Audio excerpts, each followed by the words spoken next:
যার কাছে প্রিয় বেশি জীবন জগৎ, কি করে সে আল্লাহর প্রেমিক হবে?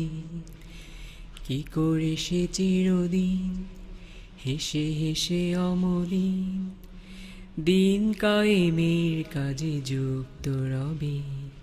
যার কাছে প্রিয় বেশি জীবন জগৎ, কি করে সে আল্লাহর প্রেমিক হবে? কি করে সে চিরদিন হেসে হেসে অমলিন দিন কায়েমের কাজে যুক্ত রবে? লালসার কাছে যার লেখা দাসখত, ইচ্ছের কাছে যার বন্দি দশা, অন্তর জুড়ে তার শুধু সংশয়, হোক না সে যত বড় প্রথিত যশা।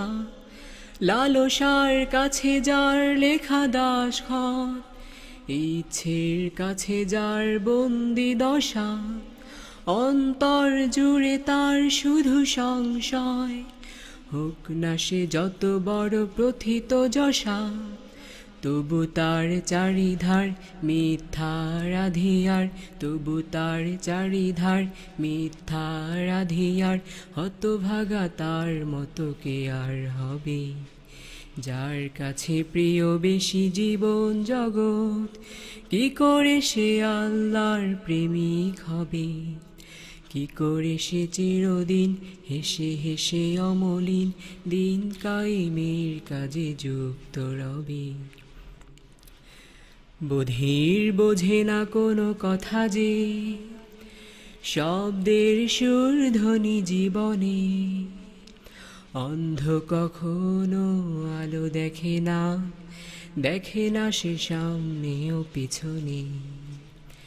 বধির বোঝে না কোনো কথা যে, শব্দের সুর ধ্বনি জীবনে, অন্ধ কখনো আলো দেখে না, দেখে না সে সামনে ও পিছনে। আলে আরে আলো যার ভাবাই স্বভাব, কি করে সে বলো দেখি চিনবে আলো? বিবেকের আঘাতে যে জাগে না আদো, কি করে সে আপনার বুঝবে ভালো? আলে আর আলো যার ভাবাই স্বভাব, কি করে সে বলো দেখি চিনবে আলো? বিবেকের আঘাতে যে জাগে না আদো, কি করে সে আপনার বুঝবে ভালো? কি করে সে সত্যের সত্যের পক্ষের, কি করে সে সত্যের সত্যের পক্ষের সবচেয়ে উজ্জ্বল কথা বলবে? যার কাছে প্রিয় বেশি জীবন জগৎ, কি করে সে আল্লাহর প্রেমিক হবে? কি করে সে চিরদিন হেসে হেসে অমলিন দিন কায়েমের কাজে যুক্ত রবে? যার কাছে প্রিয় বেশি জীবন জগৎ, কি করে সে আল্লাহর প্রেমিক হবে? কি করে সে চিরদিন হেসে হেসে অমলিন দিন কায়েমের কাজে যুক্ত রবে?